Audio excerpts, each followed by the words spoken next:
अगर बड़ा आदमी बनना है तो अपने अंदर करंट पैदा करो, क्योंकि जिन तारों में करंट नहीं होता वहाँ पर लोग कपड़े सुखाते हैं। साथियों, मैं हूँ विकास और आप देख रहे हैं नाइक अकेडमी। और मैं आप लोगों को आज पढ़ाने वाला हूँ हिंदी का जो संस्कृत भाग है, उस भाग को मैं आप लोगों के सामने पढ़ाने जा रहा हूँ।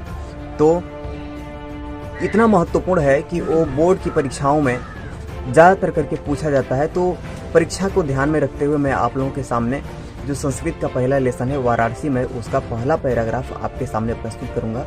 तो आप लोग ध्यान से देखें, बहुत महत्वपूर्ण है और ज़रूर समझ में आएगा। तो हमें दिया है पहला पैराग्राफ की वाराणसी सुविख्याता प्राचीन नगरी। तो वाराणसी के बारे में दिया है। तो वाराणसी को क्या बोला जा रहा है कि वाराणसी सुविख्याता प्राचीन नगरी, यानी वाराणसी सुविख्याता। सुविख्याता का मतलब होता है बहुत प्रसिद्ध, और प्राचीन का मतलब होता है पुरानी, और नगर का मतलब होता है नगर। तो वाराणसी बहुत प्रसिद्ध प्राचीन नगर है, इसका अर्थ हो गया वाराणसी बहुत प्रसिद्ध प्राचीन नगर है, ये इसका अर्थ हो गया। आगे देखेंगे तो इयम का मतलब होता है कि इसमें, यानी यहाँ पर, इसमें, इसके। विमल, विमल का मतलब होता है स्वच्छ। सलील का मतलब होता है जल। तरंगायाह का मतलब होता है तरंगों वाली, यानी विमल का मतलब होता है स्वच्छ, सलील का मतलब होता है जल, तरंगायाह का मतलब होता है तरंगों वाली, गंगायाह का मतलब गंगा, कूले का मतलब किनारे, स्थिता का मतलब स्थित है। तो इसके स्वच्छ जल तरंगों वाली गंगा के किनारे स्थित है, यानी वाराणसी स्वच्छ जल तरंगों वाली गंगा के किनारे स्थित है।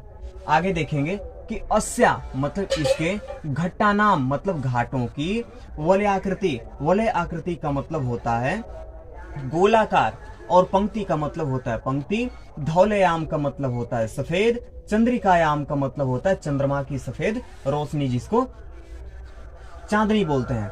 बहु का मतलब होता है बहुत, राजते का मतलब सुंदर लगता है, यानी अर्थ हो जाएगा कि इसके घाटों की गोलाकार पंक्ति सफेद चांदनी में बहुत सुंदर लगता है, इसका अर्थ हो गया। आगे देखेंगे कि अगणिताह, अगणित का मतलब होता है जिसकी गिनती न हो सके, यानी असंख्य।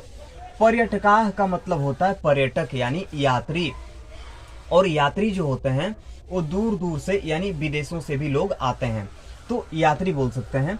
कि अगणिताह पर्यटकाह सुदृभ्य, सुदृभ्य का मतलब होता है बहुत दूर दूर से, नित्यम का मतलब होता है प्रतिदिन, अत्र का मतलब होता है यहाँ, आयांति का मतलब होता है आते हैं। तो इसका अर्थ हम लोग यहाँ से निकालेंगे कि दूर दूर से असंख्य यात्री प्रतिदिन यहाँ आते हैं, यानी वाराणसी में प्रतिदिन लोग दूर दूर से वहां आते हैं। अस्या का मतलब होता है यहाँ, मतलब इसके, घट्टा नाम का मतलब घाटों की, च का मतलब और, शोभा का मतलब शोभा, विलोक्यम का मतलब देखकर, इमाम मतलब इसकी, बहु का मतलब बहुत, प्रशंसती मतलब प्रशंसा करते हैं। यानी इसका अर्थ हम लोग क्या देखेंगे कि इसके घाटों की शोभा देखकर लोग इसकी बहुत प्रशंसा करते हैं, यानी जो वहां की घाटों की जो बनावट है, जो सुंदरता है, उसको देख करके लोग उसकी क्या करते हैं, बहुत प्रशंसा करते हैं। ये रहा आप लोगों का पहला पैराग्राफ। अब आगे हम लोग पढ़ेंगे दूसरा पैराग्राफ।